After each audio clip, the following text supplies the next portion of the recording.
Renny Cushing is the director of an organization that is composed of people who have family members who have suffered, that somebody in their family has been murdered, but they oppose the death penalty. And he's the executive director then of the Murder Victim Families for Human Rights. So Renny Cushing, he came all the way from New Hampshire, and tomorrow he's going to be going back to New Hampshire because they're hearing a bill on abolition in New Hampshire. That's one of the states that are considering abolishing the death penalty. So Renny. Thank you, Scott. Thank you, everybody. I want to just start and sing praises of the students who are part of the alternative spring break here in Texas. The idea that people with a commitment that's greater to a commitment to themselves or a commitment to making social change instead of partying is really inspiring. There's a whole host of ills that needed to be addressed in this world, and I came last year to speak and to participate in alternative spring break. I left this Texas inspired. It energized me, and the thought that there's a whole new generation of people who are concerned about human rights, who are concerned about justice, who are preparing themselves to take a leadership role is just wonderful, and I want to thank everybody who's participating in that. I come to this work because my father was shotgunned to death in front of my parents, in front of my mother, and thinking about what you do in the aftermath of killing is not an intellectual exercise. It's something that I do every day, and I know well the pain of the funeral parlor and the emptiness of the graveyard.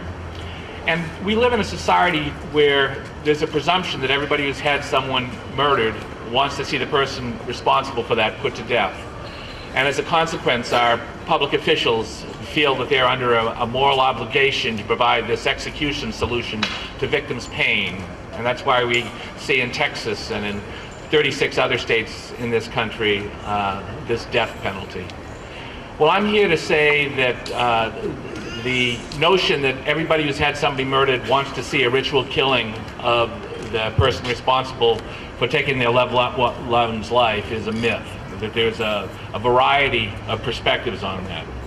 But I'm also here to say that as someone who has had a family member murdered, as someone who's seen that right to life, if you will, that we're all entitled to by virtue of the fact that we're born on this earth, as someone who knows what that's like, I don't want to see that replicated by the state. I don't want to see that replicated by the government.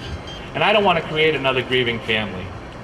A year ago, I came to Texas, and I had the opportunity to travel down south, what I call south, down in Bexar County, to a place called Floresville, to meet with the mother of someone who was killed by the state of Texas, was wrongfully killed, a man named Ruben Cantu.